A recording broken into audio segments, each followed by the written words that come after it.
আসসালামু আলাইকুম এভরিওয়ান, আশা করি তোমরা সবাই ভালো আছো। তোমাদের আগামীতে ফিজিক্স পরীক্ষা এবং এই ফিজিক্সে তোমাদের কিন্তু খুবই ইম্পর্টেন্ট একটা পার্ট হচ্ছে সংক্ষিপ্ত প্রশ্ন। সো এই সংক্ষিপ্ত প্রশ্ন নিয়ে কিন্তু তোমাদের অনেক বেশি প্যারা খায়া যাও যে কোত্থেকে পড়লে এই প্রশ্নগুলো কমন পড়বে তোমরা বুঝতে পারো না, যেহেতু হচ্ছে তোমাদের ফার্স্ট টাইম হচ্ছে এই সংক্ষিপ্ত প্রশ্নের প্যাটার্নটা দেওয়া হয়েছে। সো এই ভিডিওতে যদি তুমি শুরু থেকে শেষ পর্যন্ত থাকো তাহলে সকল বোর্ডের জন্য তুমি সংক্ষিপ্ত প্রশ্নতে 10-এ 10 পেয়ে যাবা ইনশাল্লাহ। ওকে, সো আশা করি যে তুমি এই ভিডিওতে শুরু থেকে শেষ পর্যন্ত ভাইয়ের সাথে থাকবে। সো চলো আমরা শুরু করে দিই। প্রথমত আমরা এই জায়গাতে আমাদের যে মূল বইটা আছে এই মূল বই থেকে যেই সকল টপিক আমাদের এই সকল সংক্ষিপ্ত প্রশ্নে আসতে পারে ওই রকম টপিক আমরা আগে দেখব। যেমন আমরা প্রথমেই চুজ করছি যে আমাদের মূল বই থেকে দুইটা ইম্পর্টেন্ট তোমার প্রমাণ আসতে পারে। কিসের প্রমাণ? এটা হচ্ছে লেফট হ্যান্ড সাইড এবং রাইট হ্যান্ড সাইড প্রমাণ করতে হবে। কি দিয়ে প্রমাণ করতে হবে? মাত্রা দিয়ে প্রমাণ করতে হবে। মাত্রা বিশ্লেষণ করে আমাকে গতির সমীকরণ প্রমাণ করতে হবে। এই দুইটা আমি জাস্ট দুইটা দিয়ে দিছি, আদার্স আরও আসতে পারে, বাট আমার কাছে মনে হয়েছে যে এই দুইটা মোটামুটি অনেক বেশি ইম্পর্টেন্ট। ওকে, সো চলো আমরা শুরু করি। প্রথমে আমরা দেখব হচ্ছে s = ut + ½ at স্কোয়ার, এইটার মাত্রা সমীকরণ আমরা কিভাবে প্রমাণ করব। সো প্রথমে এই জন্য আমরা লেফট হ্যান্ড সাইড লিখবো। এখানে এখানে লেফট হ্যান্ড সাইড লিখবো। তোমরা জানো যে লেফট হ্যান্ড সাইডে এখানে এস আছে। এসটা কি? দূরত্ব বা সরণ। আমি বলবো এস এর কি এটা মাত্রা। এস এর মাত্রা কত হবে? এস এর মাত্রা হবে হচ্ছে নর্মালি ছোট বড় হাতের এল। ঠিক আছে, যখন তোমরা মাত্রা লিখবা তখন কিন্তু তোমরা থার্ড ব্র্যাকেট দিবা। ওকে, এরপরে আসো রাইট হ্যান্ড সাইড দেখবো আমরা। Right hand side. So right hand সাইডে কি হবে? দেখো ইউটি আছে, তাহলে বলবো ইউটি এর যে মাত্রা, এই মাত্রা কত হবে? মাত্রা হবে হচ্ছে ইউ এর জন্য আমরা লিখবো হচ্ছে এল টি ইনভার্স গুণন হচ্ছে টির জন্য আমরা লিখবো হচ্ছে বড় হাতের টি সময়ের জন্য। ঠিক আছে, সো এটাকে যদি আমরা একটু ক্যালকুলেশন করে দিই, দেখো কি আসে। এল টি ইনভার্সকে কি লেখা যায়? লেখা যায় এল বাই টি, একদম সহজ হিসাব। এবং এইখানে টি আছে, টি লিখে দিই। সো টি কাটাকাটি করে দিলে তুমি কিন্তু এখানে কি পাচ্ছ? আবার এলই পাচ্ছ। সো দেখো আমরা কিন্তু এই পার্টে কিন্তু এল পেয়ে গেছি। এরপরে আসো আমরা পরেরটা দেখি, এ টি স্কোয়ার। এ টি স্কোয়ার বলে রাখি তোমাদের, এই যে এখানে যে হাফ দেখতেছো তোমরা, এটা কিন্তু সংখ্যা। আর সংখ্যার কি হয় না? সংখ্যার কিন্তু বেসিক্যালি কোনো মাত্রা হয় না। ঠিক আছে, সো এই জন্য আমরা সংখ্যাটার মাত্রা বের করবো না বা ধরবো না। তাহলে এ টি স্কোয়ার এর যে মাত্রা, এর মাত্রা হচ্ছে আমাদের হবে এল টি ইনভার্স স্কোয়ার ইনটু হচ্ছে আমরা লিখবো হচ্ছে টি স্কোয়ার, সরি। ওকে, সো দেখো এরপর কি হয়, তাইলে এল টি ইনভার্স স্কোয়ারকে কি লেখা যায়? আমি লিখতে পারি এল বাই টি স্কোয়ার গুণন হচ্ছে টি স্কোয়ার। সো টি স্কোয়ার কাটা দাও, লাস্টে কি থাকে? এল থাকে। ঠিক আছে, সো দেখো আমাদের কিন্তু প্রত্যেকটা জায়গার left hand side right hand side প্রত্যেকটা জায়গাতে একই মাত্রা আসতেছে। তার মানে আমরা কিন্তু মাত্রা বিশ্লেষণ করেই প্রমাণ করে ফেললাম যে এই সমীকরণটা কি সমান। ঠিক সেমভাবে আমরা কিন্তু V cos two u t plus এটি স্কোয়ার এইটাও করতে পারি। যেমন আমরা একটু যদি এই পাশে করি জিনিসটাকে, ভি কস টু আমাদের সমীকরণটা কি? ভি কস টু হচ্ছে ইউ প্লাস এটি, এইটা। সো তুমি এখানে লেফট হ্যান্ড সাইডটাকে দিয়ে দাও, আমরা আগে লেফট হ্যান্ড সাইডটাকে বের করব। ভি এর মাত্রা, ভি এর মাত্রা কত হবে? আমরা জানি এল টি ইনভার্স, এটা হচ্ছে ভি এর মাত্রা। রাইট হ্যান্ড সাইড আসো, রাইট হ্যান্ড সাইডে ইউ এর মাত্রা, ইউ এর মাত্রা সেম। ভি যেহেতু বেগ, ইউ তো বেগ, আদি বেগ আর শেষ বেগ একই তো হবে। তারপরে আসো এটির মাত্রা, এটি এর মাত্রা কত হচ্ছে? এর জন্য হচ্ছে এল টি ইনভার্স স্কোয়ার আর টির জন্য হচ্ছে অনলি টি। সো এখান থেকে যদি আমরা লিখতে পারি কি? লিখতে পারি হচ্ছে উপরে এল, নিচে হচ্ছে টি স্কোয়ার গুণন হচ্ছে টি। ওকে, সো এখান থেকে টি স্কোয়ার থেকে একটা যাবে, টি থেকে একটা যাবে, কাটাকাটি করলে কি থাকে? থাকে হচ্ছে আমাদের L. So sorry, L T inverse. ঠিক আছে, দেখো হয়ে গেছে। সো আমাদের কিন্তু এই V cos to you plus at এইটাও কিন্তু হয়ে গেছে। সো তোমাদের পরীক্ষাতে যদি আসে এই জিনিসগুলা আমি যেভাবে দিলাম তোমরা ওইভাবেই লেখার চেষ্টা করবা। ঠিক আছে, তাইলে কিন্তু মোটামুটি ইনশাল্লাহ ভালো মার্কস দেবে, তোমাকে ফুল মার্কস পাবা। আচ্ছা, এরপরে প্রশ্নে আসো। আমরা দুইটা মাত্রা দেখলাম, এরপরে আমরা দেখব হচ্ছে আমাদের ফিজিক্স বইয়ে যত সূত্র আছে ওই সূত্রগুলা দিয়ে আসলে মানে কোন কোন সূত্র দিয়ে প্রশ্ন হতে পারে। সো প্রথমত এখানে একটা প্রশ্ন হতে পারে, সেটা হচ্ছে যে তোমার পরন্ত বস্তুর তৃতীয় সূত্র, এটা কিন্তু 3 স্টার, অনেক ইম্পর্টেন্ট। আমি এখানে যতগুলো সূত্র বলবো সবগুলোই 3 স্টার। পরন্ত বস্তুর তৃতীয় সূত্র ব্যাখ্যা ও বিবৃতি করো। সো এই প্রশ্নটা যদি আসে, প্রথমে তোমরা কি লিখবা? প্রথমে তোমরা হচ্ছে পরন্ত বস্তুর যে মেইন সূত্রটা আছে, তৃতীয় সূত্রটা, এটা বাংলায় লিখে দিবা। দেন তারপরে বিবৃতি করে দিবা। বিবৃতি কেমনি করতে হবে আমি তোমাদেরকে মুখে বলে দেবো, সমস্যা নেই। এখানে প্রথমত আমরা বাংলায় কি লিখবো? আমরা জানি যে পরন্ত বস্তু তৃতীয় সূত্র কি, যে স্থির অবস্থা থেকে বিনা বাধায়, কোনো বাধা ছাড়া, বিনা বাধায় মুক্তভাবে পরন্ত বস্তু নির্দিষ্ট সময়ে, সময়টা ফিক্সড নির্দিষ্ট টি, নির্দিষ্ট সময়ে যে দূরত্ব অতিক্রম করে, যেহেতু উপর থেকে পড়তেছে এই জন্য দূরত্ব কিন্তু এস হবে না, এটা হয়ে যাবে হচ্ছে এইচ। যে দূরত্ব অতিক্রম করে তা ওই সময়ের বর্গের সমানুপাতিক। তাহলে সময়ের বর্গের সমানুপাতিক মানে কি হবে? আমরা বলতে পারি যে যদি আমাদের সময় হচ্ছে টি হয় এবং উচ্চতা হচ্ছে বা দূরত্ব যদি আমাদের এইচ হয়, তাহলে এই যে তোমার সূত্র অনুযায়ী আমরা বলতে পারি হচ্ছে যে এইচ সমানুপাতিক হচ্ছে টি স্কোয়ার। এইটাই হচ্ছে বিবৃতি, এইটাই বিবৃতি। তোমরা প্রথমে এই যে এই সূত্রটা লিখবা, এরপরে বলবা যে ধরি যদি সেই সময়টা টি হয় এবং এই অতিক্রান্ত দূরত্বটা যদি এইচ হয়, তাহলে তৃতীয় সূত্র অনুযায়ী আমরা লিখতে পারি হচ্ছে এইচ সমানুপাতিক টি স্কোয়ার। বুঝতে পারছো? এইটাই হচ্ছে মূলত আমার ব্যাখ্যা এবং কি বিবৃতি হয়ে যাবে। ঠিক আছে, সময়ের বর্গের সমানুপাতিক, এইচ সমানুপাতিক কি টি স্কোয়ার, সময়ের বর্গ। ঠিক আছে, আচ্ছা এইটা গেল একটা। এরপরে কি আসতে পারে? নিউটনের দ্বিতীয় সূত্র বিবৃতি আসতে পারে। নিউটনের যে দ্বিতীয় সূত্র আছে এইটা। সো প্রথমে আমরা সূত্র লিখবো যে বস্তুর ভরবেগের পরিবর্তনের হার প্রযুক্ত বলের সমানুপাতিক। বস্তুর বল যেদিকে ক্রিয়া করবে, ভরবেগের পরিবর্তন ঠিক সেই দিকেই ঘটবে। এইটা হচ্ছে পিওর সূত্র। সো এই সূত্র লেখার পর আমাকে কি করতে হবে? আমাকে হচ্ছে বিবৃতিতে নিয়ে আসতে হবে। সো আমি এখানে কি বলছি দেখো, আমি বলছি বস্তুর ভরবেগের পরিবর্তনের হার। তাহলে বস্তুর ভরবেগের পরিবর্তনের হার আমরা লিখি, বস্তুর ভরবেগের পরিবর্তনের হার। আচ্ছা, বস্তুর ভরবেগের পরিবর্তন, একটা বস্তুর ভরবেগের পরিবর্তন হচ্ছে তোমার এম ভি মাইনাস হচ্ছে এম ইউ। এটা হচ্ছে বস্তুর ভরবেগের পরিবর্তন, এর হার। এর হার মানে কি? টি দিয়ে ভাগ হয়ে যাবে। তাহলে এটা হলো কি? বস্তুর ভরবেগের পরিবর্তনের হার। ঠিক আছে, যখনই হার কথা আসবে তোমরা টি দিয়ে ভাগ দিয়ে দিবা। সো বস্তুর ভরবেগের পরিবর্তনের হার কি বলছে? প্রযুক্ত বলের সমানুপাতিক। তার মানে আমরা বলবো কি, যে সমানুপাতিক প্রযুক্ত বল হচ্ছে এফ। প্রযুক্ত বলটা কি? এফ। ঠিক আছে, তাহলে প্রযুক্ত বলের সমানুপাতিক। সো এইখান থেকেই মূলত কিন্তু আমার কি আসবে? বিবৃতিটা আসবে। এখন এই জিনিসটা তোমরা এই পর্যন্ত করবা যে একটা বস্তু যে বস্তুটার ভর হচ্ছে এম, এখন ওই বস্তুর আদি বেগ যদি ইউ হয় এবং শেষ বেগ যদি ভি হয় এবং টি সময় পরে বা টি সময় ধরে যদি বস্তুকে ফোর্স দেওয়া হয়, তাহলে নিউটনের সূত্র অনুযায়ী আমরা বলতে পারি যে M V minus M U ভাগ টি সমানুপাতিক হচ্ছে এফ। বিবৃতি শেষ, বিবৃতি শেষ হয়ে গেছে।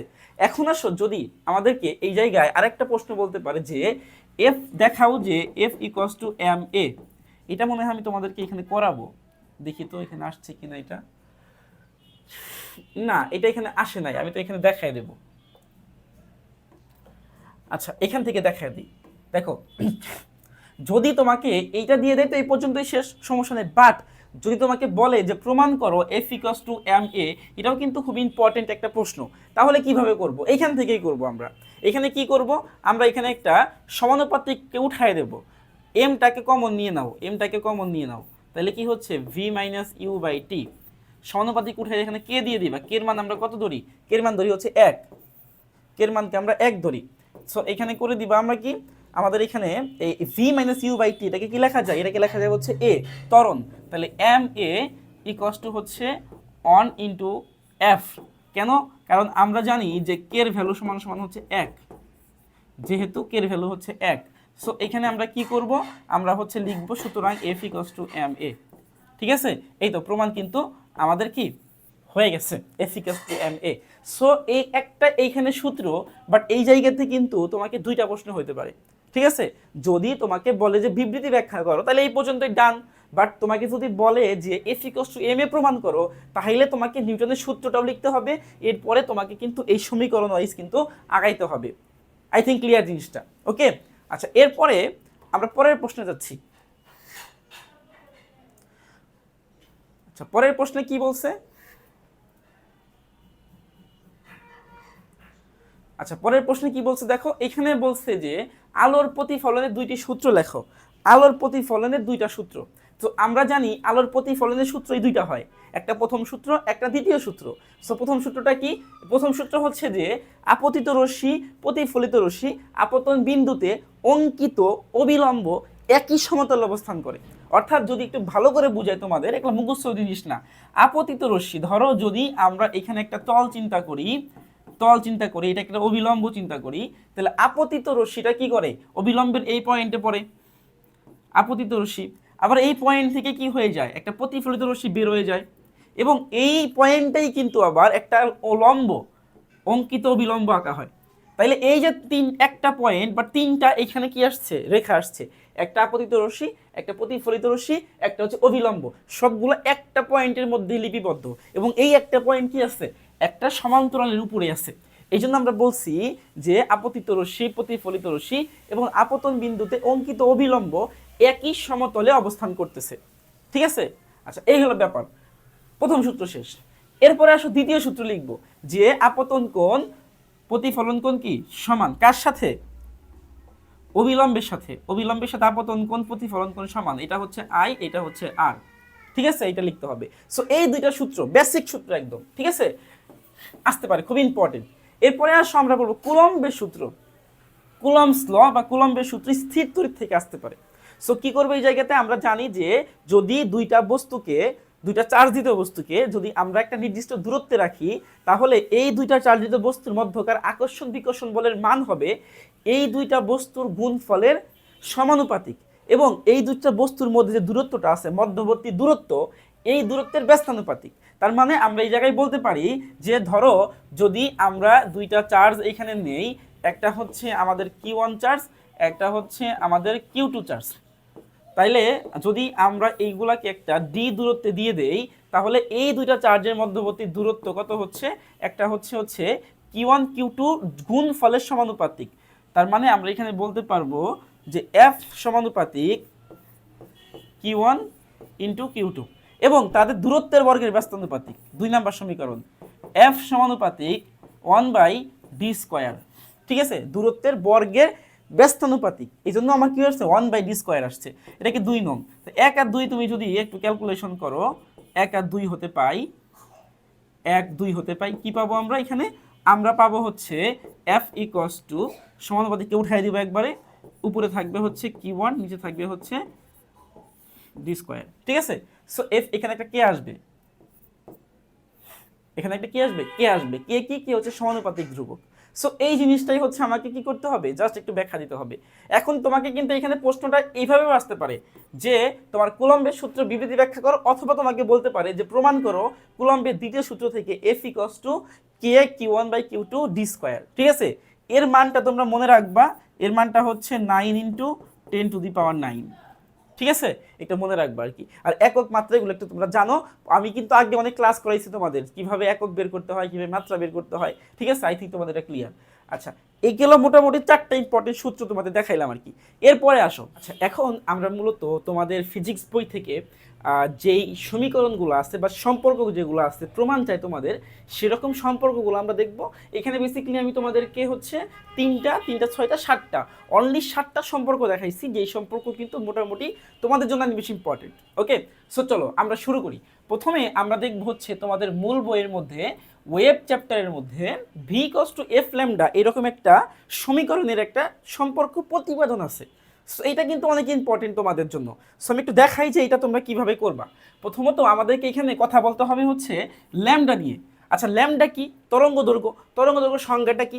আমরা বলছিলাম যে সংজ্ঞার মধ্যে যে তোমার একটা কণা, তরঙ্গ কণা পূর্ণ কম্পন দিতে যত সময় লাগে, ওই সময়ে তরঙ্গ যতটুক দূরত্ব অতিক্রম করে তাকে বলে তরঙ্গ দৈর্ঘ্য। তাইলে একটা জিনিস চিন্তা করো, ধরো একটা কণা সে হচ্ছে এই তার অর্ধকম্পন, এই তার হচ্ছে পূর্ণ কম্পন, তাহলে এই পূর্ণকম্পন দিতে যে সময়টা লাগছে ওই সময়কে আমরা টি বলি বড় হাতের, যাকে পর্যায়কাল বলা হয়। আচ্ছা, আর এই পর্যায়কালে বা টি সময়ে তরঙ্গ কণা যতটুকু দূরত্ব অতিক্রম করে তাকে আমরা বলি হচ্ছে ল্যামডা। তাইলে এই কথা থেকে আমরা কি বলতে পারি? আমরা বলতে পারি হচ্ছে যে টি সময়ে কণার অতিক্রান্ত দূরত্ব হচ্ছে ল্যামডা। আমি বাংলা লিখে দিচ্ছি না, জাস্ট মুখে মুখে বলে দিচ্ছি, একটু বোঝো, বেসিক বুঝলেই হবে। তাইলে 1 সেকেন্ডে বা একক সময়ে কি হবে? একক সময়ে হবে হচ্ছে তোমার ল্যামডা বাই টি, তাই তো? আচ্ছা, আমরা আবার জানি তরঙ্গ বা কম্পাঙ্ক এফ ইকুয়ালস টু হচ্ছে 1/t। তাইলে এখান থেকে তুমি যদি টি বের করো 1/f, সো 1/fটা এখানে বসায় দাও। 1/f কি আসে হচ্ছে এফ ল্যামডা। এখন দেখো এফ ল্যামডা চলে আসছে কখন? একক সময়ে কণার অতিক্রান্ত দূরত্ব। এখন একক সময়ে কণার অতিক্রান্ত দূরত্বকে আমরা কি বলি? আমরা বলি হচ্ছে ভি, অর্থাৎ তরঙ্গ বেগ। তার মানে কিন্তু আমরা বলতে পারি ভি সমান সমান হচ্ছে কি এফ ল্যামডা। ঠিক আছে, প্রমাণ কিন্তু হয়ে গেল। ক্লিয়ার? জিনিসটা খুবই সহজ। আচ্ছা, এরপরে আসো, এটা শেষ, ডান। এরপরে আসো, গতিশক্তি ও বিভর বেগের মধ্যে সম্পর্ক দেখাও। গতিশক্তি কি ভাইয়া? গতিশক্তি হচ্ছে ই কে সমান সমান হাফ এম ভি স্কোয়ার। ভরবেগ কত? আমরা ভরবেগকে পি দিয়ে প্রকাশ করি, পি সমান সমান হচ্ছে এম ভি। ঠিক আছে? আচ্ছা, সো আমরা সম্পর্ক বের করি। উপরে আছে হাফ এম ভি স্কোয়ার, আমি একটা এখানে এম গুণ দিয়ে দিব, নিচে একটা দিব উপরে, একই কথা। সো খেয়াল করে এখানে কি হয়, এখানে হয় হচ্ছে 2m নিচে হবে, এই যে 2m নিচে হবে, উপরে হবে হচ্ছে m স্কোয়ার ভি স্কোয়ার, তাই না? সো এটাকে যদি একটু ক্যালকুলেশন করি আমরা, m ভি হোল স্কোয়ার লেখা যায়, নিচে আসবে কি 2m। তাহলে দেখো তো m ভির পরিবর্তে লেখা যায় পি স্কোয়ার, নিচে হবে কি 2m। তার মানে আমরা লিখতে পারি হচ্ছে যে ই কে সমান সমান হচ্ছে তোমার পি স্কোয়ার বাই হচ্ছে 2m। ওকে, সো এইটা হইলো আমাদের কি, আমাদের গতিশক্তি এবং ভরবেগের মধ্যে সম্পর্ক। বুঝে গেছে? একদম ছোট্ট জিনিস, একদম সহজ, পারবা আই থিঙ্ক। এরপরে আসছো, আমরা 3 নম্বরে যাচ্ছি। এখানে বলছে দেখাও যে গতিশক্তির পরিবর্তন সমান সমান কৃতকাজ। তাইলে গতিশক্তির পরিবর্তন আমরা বের করব এবং দেখাবো এটা কৃতকাজ। তাইলে আমি একটু এই পেজে দেখাই, দেখো গতিশক্তির পরিবর্তন থেকে কৃতকাজ কেমনে করা যায়। আমরা একটা গতি সমীকরণ জানি, ভি সমান সমান বা ভি স্কয়ার সমান সমান U square plus 2as। Okay, so দেখো এখানে কি করা যায়। আমরা এই জায়গাতে যদি প্রত্যেকটা জায়গাতে হাফ এম করে গুণ দিয়ে দেই, হাফ এম ভি স্কয়ার সমান সমান হচ্ছে half M U square plus হচ্ছে হাফ এম তারপর 2as। তাহলে এই টু কাটা যায়। সো এই টু কাটা গেলে আমরা লিখতে পারি কি হাফ এম ভি স্কয়ার তারপরে হচ্ছে half M U square plus M A S. So আমরা এম এ এস এর পরিবর্তে লিখতে পারি ডব্লিউ, আর এই যে হাফ এম ইউ স্কয়ারকে এই পাশে দিয়ে দিবে, তাহলে হবে হচ্ছে half M V square minus হচ্ছে হাফ এম ইউ স্কয়ার। ঠিক আছে? সো কি হয়েছে, আমাদের কিন্তু সমীকরণ চলে আসছে। এটা হচ্ছে আমাদের কাজ, কৃত কাজ, আর এটা হচ্ছে কি গতিশক্তির পরিবর্তন। তার মানে কি কৃত কাজ গতিশক্তির পরিবর্তন প্রমাণ কিন্তু হয়ে গেছে। এটা একভাবে, আরেকভাবে কিন্তু করা যায়, সেটাও দেখাই দেই। দেখো আরেকভাবে কেমনে করা যায়। আরেকভাবে করা যায় হচ্ছে এরকম ভাবে, আমরা ডব্লিউ সমান সমান কি জানি এফ এস এর পরিবর্তে লিখি হচ্ছে এম এ এস, তাই তো? সো আমাদের এইখানে যে এই যে V square equals to U square plus 2as যেই সমীকরণটা আছে, এইখান থেকে আমরা as যদি বের করি তাহলে কেমন হয় দেখো, V square equals to U square plus 2as, এইখান থেকে যদি আমরা 2as কে এখানে লিখি তাহলে এখানে দাঁড়াচ্ছে হচ্ছে v square minus u square. So এখান থেকে তুমি যদি এসটাকে বের করে নাও তাহলে হবে v square minus u square by 2। So এই যে এস এর ভ্যালুটা এখানে বসায় দাও, এম এস এর মান কত, v square minus u square by 2। So calculate করে ফেলো, ক্যালকুলেট করলে কি হয়, এম হাফটাকে আমরা আগে বের করে দেই, তারপরে হচ্ছে এম ভি স্কোয়ার গুণ দিয়ে দাও মাইনাস হচ্ছে হাফ এম ইউ স্কোয়ার। ঠিক আছে, এক লাইন স্কিপ মারছি, বাট তোমরা আই থিঙ্ক বুঝতে পারছো, এটা 3 লাইনের মধ্যে শেষ। তাহলে এই দুইভাবেই কিন্তু মূলত আমরা কি করতে পারি, আমরা প্রমাণ করতে পারি যে কোন একটা বস্তুর গতিশক্তি বা কৃতকাজ সেটা কি হবে, সেটা হচ্ছে এই পাশে কৃতকাজটা কি হবে, কৃতকাজ হচ্ছে তোমার গতিশক্তির পরিবর্তনের সমান হবে। ঠিক আছে, এটা শেষ। এরপরটাই আসো, গতিশক্তির রাশিমালা প্রতিপাদন করো। গতিশক্তির রাশিমালা, গতিশক্তির রাশিমালা প্রতিপাদন খুবই সহজ। আমরা কি করব, ডব্লিউ থেকে করতে পারি। ডব্লিউ সমান সমান আমরা জানি এফএস, এফএস এর পরিবর্তে লিখবো হচ্ছে এম এ এস। তারপরে কি করব, তারপরে হচ্ছে আমরা এই জায়গায় এই যে এইখানে এমটাকে রেখে দেব, এটাকেও রেখে দেব। এস এর ভ্যালুটা কোত্থেকে নিয়ে আসবো, আমাদের সম্পর্ক হচ্ছে s equals to u t plus half a t square, এই জায়গা থেকে। সো এখানে দেখো, যদি একটা বস্তু গতিশক্তি বের করতে চাই তাহলে ওই বস্তুটা প্রথমে স্থির ছিল, তার মানে কি, তার ইউ শূন্য। সো ইউ যদি শূন্য হয় তাহলে এই পার্টটা কি শূন্য হয়ে গেছে, থাকতেছে কি half a t square, S সমান সমান। সো এই এসটা এখানে বসিয়ে দেবো আমরা, এস এর ভ্যালু কত, half a t square. So এখান থেকে আমরা কি পাবো, এম, হাফটাকে আমরা সামনে নিয়ে নিই, যেহেতু এখানে হাফ আছে, একটা হাফকে সামনে নিয়ে নিবা। তারপরে এম এ স্কোয়ার হবে আর হচ্ছে টি স্কোয়ার হবে। এটাকে কি লেখা যায়, লেখা যায় হচ্ছে half m a t whole square, half m a টিকে কি লেখা যায়, আর একটা সূত্র আছে গতির, v equals to you plus a t. U যেহেতু জিরো, তার মানে আমরা পাবো কি, ভি সমান সমান হচ্ছে এটি। সো এখান থেকে আমরা কি করব, আমরা ভি স্কোয়ার বসায় দেব। ঠিক আছে, আই থিঙ্ক তোমাদের জিনিসটা ক্লিয়ার। তাহলে ই কে সমান সমান হচ্ছে হাফ এম ভি স্কোয়ার। ওকে, আচ্ছা, সো এই হলো মোটামুটি আমাদের পরের অ্যান্সার, গতিশক্তির রাশিমালা কিভাবে প্রতিপাদন করা হয়। এরপরে আসো, গতিশক্তি এবং বেগের মধ্যে সম্পর্ক ব্যাখ্যা করতে বলছে। আচ্ছা, গতিশক্তি বেগের মধ্যে সম্পর্ক ব্যাখ্যা, এখানে বেশি কিছু লিখতে হবে না, এখানে তোমাদের বেশি কিছু লিখতে হবে না। গতিশক্তি এবং বেগের মধ্যে সম্পর্ক, আমাদের যে গতিশক্তির সূত্রটা আছে সেটা কি, সূত্র হচ্ছে ই কে সমান সমান half M v square. So খেয়াল করো, এই জায়গায় যদি এমটা স্থির থাকে, স্থির বা কনস্ট্যান্ট থাকে, এবং সংখ্যা তো আগে কনস্ট্যান্ট, তাইলে আমাদের এখানে কি আসে, ই কে সমানুপাতিক হচ্ছে ভি স্কোয়ার। এটা তো সম্পর্ক নাকি। এখন বলছে যে এটাকে ব্যাখ্যা করতে হবে, ব্যাখ্যাটা কি হবে, ব্যাখ্যা হচ্ছে এরকম যে তোমার গতিশক্তি কত হইলে তার বেগ আসলে কতটুকু বাড়ে, এরকম একটা ব্যাখ্যা হবে। সো আমি তোমাদেরকে বলবো যে এই জিনিসটা তোমরা এই দুই লাইন আগে দেখাবা, দেখানোর পরে তারপরে একটু বাংলা ব্যাখ্যা দিয়ে দিবা। ঠিক আছে, যে বেগ কত গুণ হইলে গতিশক্তি কত গুণ হবে। এই দেখো, এই প্রশ্নটা কিন্তু তোমাদের টেস্ট পেপারের মধ্যে আছে, একটু বাংলা অংশটা ভালো মতো পড়ে নিবা। বুঝতে পারছো, একদম সহজ জিনিস, টেস্ট পেপারের মধ্যে কিন্তু আছে। আচ্ছা, এরপরে যে আমরা চলো, এরপরে হচ্ছে বেগ কত শতাংশ বাড়লে গতি কত শতাংশ বাড়ে। এই প্রশ্নগুলো অনুধাবনমূলক এবং এই প্রত্যেকটাই কিন্তু তোমার টেস্ট পেপারের মধ্যে আছে, এগুলো সলিউশন করে দিবা, বিকজ এগুলো একটু বাংলা লেখা, আমি সলিউশন করে দিচ্ছি না, আমি জাস্ট হচ্ছে তোমাদের সাজেশন আকারে দিয়ে দিচ্ছি এগুলো। ঠিক আছে, যেগুলা করতে হবে সলিউশন, আমি সেগুলো সলিউশন করে দেবো। এখন আসো এইটা, s equals to you plus half a two t minus one সমীকরণটা প্রমাণ করো। এই সমীকরণটা কিন্তু ইম্পর্টেন্ট পরীক্ষায়, যদি তোমাদের একটা হার্ড কোশ্চেন্স দেয় সংক্ষিপ্ত দেয়, তাহলে কিন্তু এটা দিতে পারে। বুঝতে পারছো জিনিসটা, সমীকরণটা কি, s equals to you plus half a two t minus one. এটা কোথায় ইউজ করতাম আমরা ইউজ করতাম হচ্ছে তম, কততম, পাঁচতম, ছয়তম, সাততম সেকেন্ডে অতিক্রান্ত দূরত্ব কত।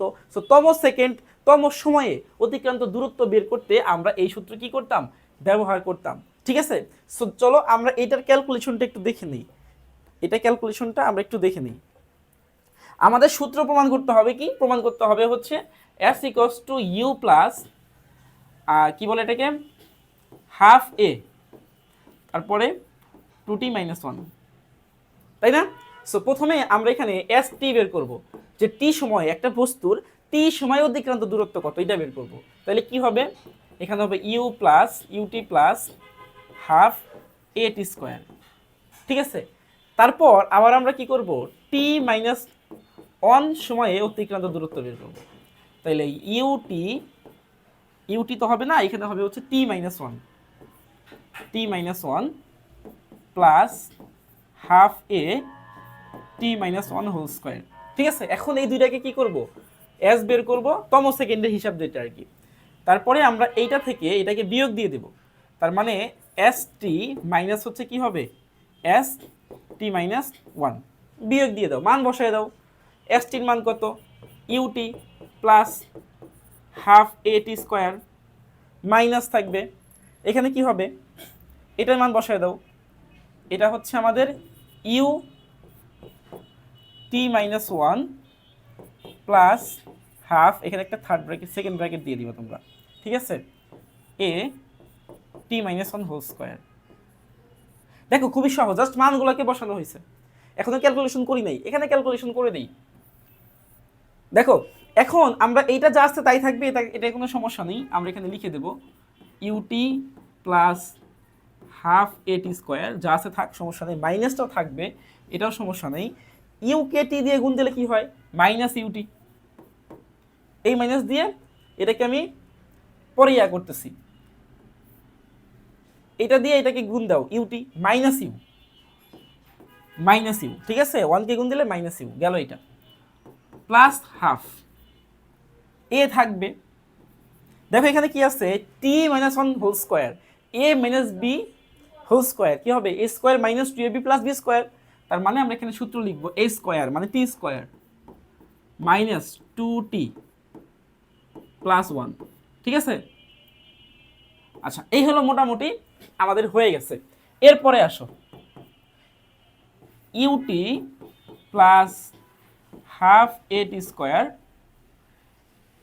Minus u t minus u plus half a t square, পুরা প্লাস হাফ এ টি স্কোয়ারকে গুণ দিয়ে দাও টি স্কোয়ারের সাথে, তাইলে মাইনাস এই টু হচ্ছে আমার কাটা চলে যায়, থাকে হচ্ছে কি এ টি আর প্লাস হাফ এ, ঠিক আছে। আই থিঙ্ক তোমাদের ক্লিয়ার জিনিসটা, জাস্ট হাফ এ কে আমি কি করছি, গুণ দিয়ে দিছি সবার সাথে। এখন আসো আমরা ফাইনাল ক্যালকুলেশন করব, এ টি স্কোয়ার আছে, মাইনাস কে দিয়ে সবগুলাকে গুণ দিয়ে দাও, তাহলে মাইনাস ইউটি মাইনাস মাইনাসে প্লাস ইউ, ঠিক আছে। আচ্ছা এরপরে আসো, মাইনাস প্লাসে minus half a t square minus মাইনাসে প্লাস এ টি, তারপরে মাইনাস প্লাসে মাইনাস হাফ এ, ঠিক আছে। আচ্ছা এরপরে আসো, কাটাকাটি যায় কিনা দেখি একটু, আমরা কাটাকাটি যায় কিনা দেখো, ইউটি এখানে পজিটিভ, এখানে ইউটি নেগেটিভ, তাহলে কাটাকাটি একটা চলে গেছে, plus half a t square minus half a t square, কাটাকাটি চলে গেছে, তাহলে থাকতেছে কি আমার বাকিটা, ইউ মাইনাস ইউ প্লাস এটি মাইনাস হচ্ছে হাফ এ, হাফ এ, ঠিক আছে, এইটা আছে আমাদের। সো এখান থেকে ক্যালকুলেশন করে দাও, আমরা ইউটাকে রেখে দেব, প্লাস এখান থেকে কি কমন যায়, এখান থেকে তোমার হাফ এ কমন নেই আমরা, তাই না, যদি আমরা এখান থেকে এ কমন নেই তাহলে কি থাকে দেখো, টি থাকে, হাফ এ কমন নেই, হাফ এ কমন নিলে এখানে থাকে হচ্ছে টু টি আর মাইনাস হচ্ছে ওয়ান, ঠিক আছে। সো দেখো হয়ে গেছে, সমীকরণ চলে আসছে, u plus half a two t minus one, u plus half a two t minus one, ঠিক আছে।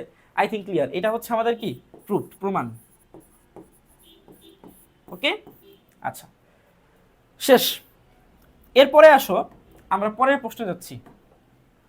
পরের প্রশ্ন কি বলছে, ও এটা তো শেষ, তাহলে আমাদের এই যে তোমাদের মূল বই ফিজিক্সের মূল বই থেকে যে সম্পর্কগুলো আছে এগুলো কিন্তু ইনশাল্লাহ শেষ হয়ে গেছে। এরপরে আমরা চলে যাব হচ্ছে কিছু অনুধাবনমূলক প্রশ্ন, যেগুলো তোমাদের অনুধাবনে খতে আসতে পারে, কিন্তু ওই টাইপের প্রশ্নগুলাই কিন্তু সংক্ষিপ্ততে দেবে। সো এইগুলো আমি সলিউশন করে দেবো না, জাস্ট একটু সাজেশন আকারে তোমরা নিয়ে নাও, তোমরা এইগুলা টেস্ট পেপার থেকে সবই দেওয়া আছে, একটু খুঁজে খুঁজে পড়ে নিবা। আমার কাছে মনে হয়েছে এইগুলাই বেশি ইম্পর্টেন্ট, ওকে। সো প্রথমে তোমাকে কি পড়তে হবে, বৃত্তাকার পথে সমদ্রুতিতে চলমান বস্তুর ত্বরণ ব্যাখ্যা করতে হবে, এক, এটা একটু দেখে নিবা। 2 নাম্বার, বালুময় মাটির বা বালুময় মাটিতে তুলনায় শক্ত মাটিতে হাঁটা সহজ কেন, এগুলো বেসিক জিনিস, ঠিক আছে, এটা একটু পড়ে নিবা। কর্মদক্ষতা বা দক্ষতা 100%-এর বেশি পাওয়া সম্ভব নয় কেন, খুব ইম্পর্টেন্ট প্রশ্ন। এবারে বজ্রপাত হলে শব্দ হয় কেন, এইটা হচ্ছে আরেকটা প্রশ্ন। তারপরে হচ্ছে তোমার সকল শব্দের প্রতিধ্বনি শোনা যায় না কেন, তারপরে দর্পণের প্রধান ফোকাস কাকে বলে ব্যাখ্যা করতে হবে, চিত্র দিয়ে ব্যাখ্যা করে দিবা। এরপরে ভার্নিয়ার সমপাতন বলতে কি বোঝো, এবং লাস্টের প্রশ্ন হচ্ছে ভার্নিয়ার ধ্রুবক সার্বজনীন নয়, এই জিনিসটা ব্যাখ্যা করো। সো এইখানে মূলত আমাদের ইম্পর্টেন্ট কিছু প্রশ্ন আছে যেগুলো তোমার অনুধাবনে কিন্তু অনেক বেশি আসতে পারে, ঠিক আছে, এবং অনুধাবনেও আসতে পারে, সংক্ষিপ্তর জন্য কিন্তু ইম্পর্টেন্ট।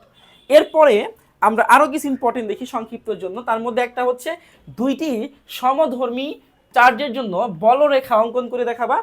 তারপরে হচ্ছে বল হলো জড়তার পরিমাপক, বল এম এটা হচ্ছে কি জড়তার পরিমাপক, এটা ব্যাখ্যা করতে হবে। নিউটনের দ্বিতীয় সূত্র থেকে প্রথম সূত্র ব্যাখ্যা। তারপরে হচ্ছে কর্মদক্ষতার কোনো একক নাই, এটা কিন্তু আমরা একটু আগে দেখে আসছি, কর্মদক্ষতার কোনো একক নাই, এটা একটা ইম্পর্টেন্ট। আর একটা হচ্ছে কি সেম রিলেটেড প্রশ্ন ছিল একটা, যে এই কর্মদক্ষতা 100%-এর বেশি পাওয়া সম্ভব না, মানে 100% হয় না, সিমিলার মোটামুটি, বাট একই জায়গা থেকে আসছে। এরপরে পৃথিবীর কেন্দ্রে বস্তুর ওজন শূন্য কেন ব্যাখ্যা করো। এবং লাস্টে আছে সমতল দর্পণে পার্শ্ব পরিবর্তন কিভাবে রোধ করা যায়।